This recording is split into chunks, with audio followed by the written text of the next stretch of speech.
Sual belədir ki, bir bacı ərinin zina etdiyini öyrənib, başqa qadınla bacı bilmək istəyir ki, bu zaman necə rəftar etməlidir əri ilə, necə davranmalıdır. Cavab odur ki, birinci bilməlidir hər kəs bunu ki, qeyrəti olan, namusu olan, şərəfi olan, mənliyi olan, kişiliyi olan kişi əsla zina etməz. Çünki zina etmək həddi zatında bir insanın edəcəyi ən rəzil və ən iyrənc əməldir. Allahdan zərrə qədər həyası olan, Allahdan zərrə qədər utancı olan, Allah Azze və Cəllədən qorxan bir insan əsla bu iyrənc əmələ, bu çirkin əmələ əsla addım atmaz. Heç bir qeyrətli kişi, qəlbində kimliyi olan, qəlbində mənliyi olan, cəsarəti olan bir kişi əsla buna addım atmaz. Hətta zina şəraiti, zina fürsəti onun üçün rahat olsa da, imkanı olsa da belə. Bu birinci məsələ. İkinci məsələyə gəldikdə, bilmək lazımdır ki, iffət qadınlar üçün, qeyrət kişilər üçün ən böyük əlamətdir.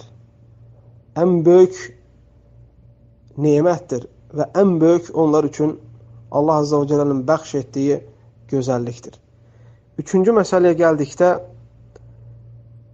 adətən zina eləyən kişilər, zövcəsi, yəni ki, zövcəsini ola gedib başqalarına göz tikən insanlar qeyrəti itirdiklərinə görə o qədər, yəni ki, şərəfsiz bir addıma, alçaq bir addıma, iyrənc bir addıma addım atdıqlarına görə, o insanların qəlbində kişilik qeyrəti öldüyünə görə, hətta onlar adətən gəlib arvadlarının yanında kişi tutsalar belə, hətta bunu belə, buna qarşı belə göz yummazdan gəlirlər. Adətən bu məsələ belədir. Dördüncü məsələyə gəldikdə, bu bacının üzərinə düşən vacib odur ki, bu adama nəsihət eləsin. Bu adama nəsihət eləsin. Çünki əslində bunu hər kəsin bilməsi lazımdır ki, ailəsini hörmət edən, zövcəsini hörmət edən, onu sevən, onu təqdirə qoyan, ailəsini qısqanan heç bir kişi başqasına göz tikməz. Heç bir kişi başqası ilə zina etməz. Əsla və əsla. Adətən ailəsini sevməyən, təqdirə qoymayan, necə deyəm, onlara bir qadın, zövcə, sənin halalındır deyə baxmayan insanlar gedir, bu iyrənc şeylərə addım atır.